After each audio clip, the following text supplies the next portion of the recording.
Olá, amigos do Desenrolado.com, tudo bem?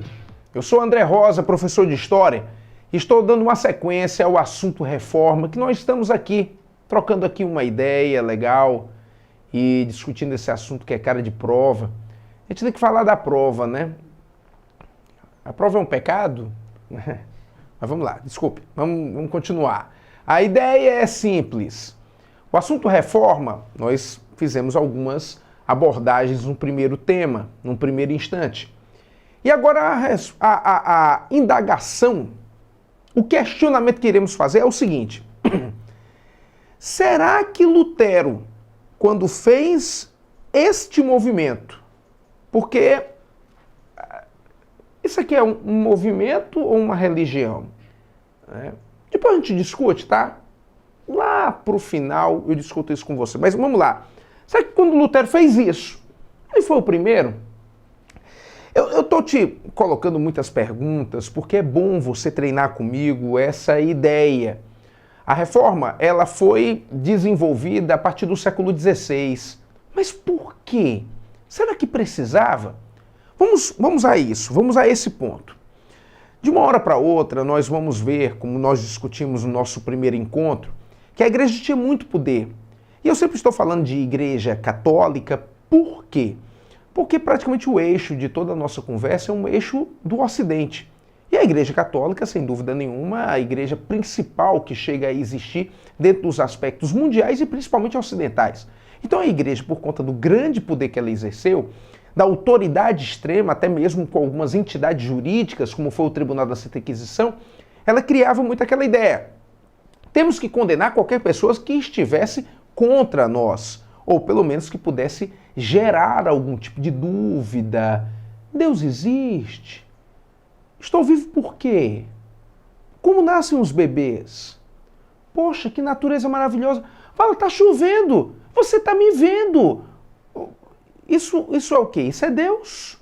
Então, a partir do momento que alguém poderia duvidar ou questionar disso, já poderia ser supostamente perseguido por essa igreja que não queria que ninguém até mesmo gerasse um pouco desse tipo de pensamento. É por isso que culturalmente nós chegamos a classificar a forma com que a igreja controlava aquelas pessoas de uma cultura teocêntrica.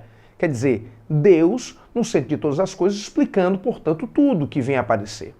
Então algumas pessoas, como John Wycliffe, que era inglês, e o senhor John Hus, que era do que hoje seria a República Tcheca, eles já chegaram a fazer alguns tipos de questionamento.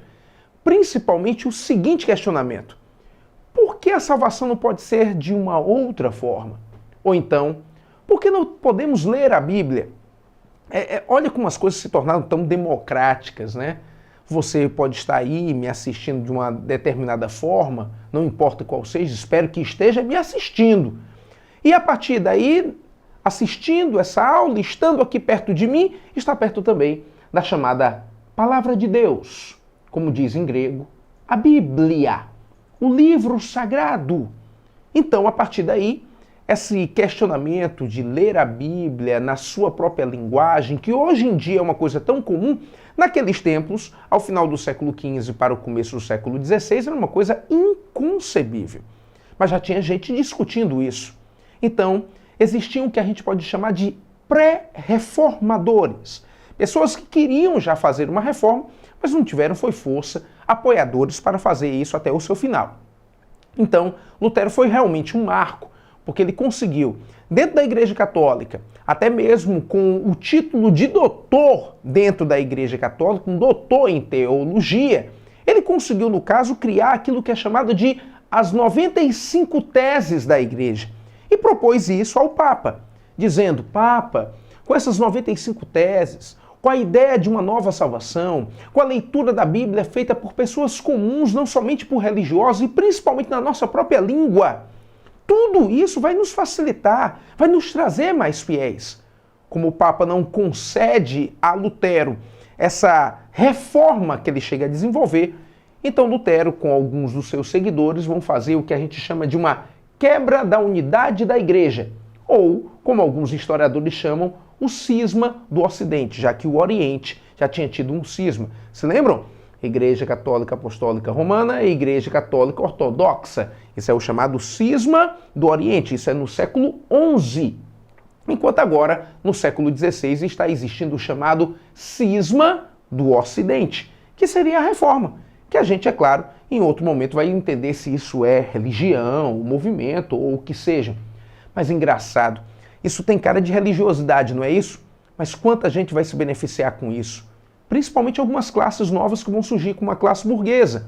A classe burguesa, através principalmente de sua nova economia, como o capitalismo, e os reis, através de um processo de centralismo de poder, eliminando a autoridade da igreja, claro, vão trazer um benefício muito grande, porque o desenvolvimento do capitalismo e do absolutismo vão começar a acontecer agora. Já tinha acontecido o Renascimento, que é uma aula que a gente já fez aqui com vocês. Agora, com a reforma, tudo vai se fortalecer. E aí eu pergunto, existe pecado?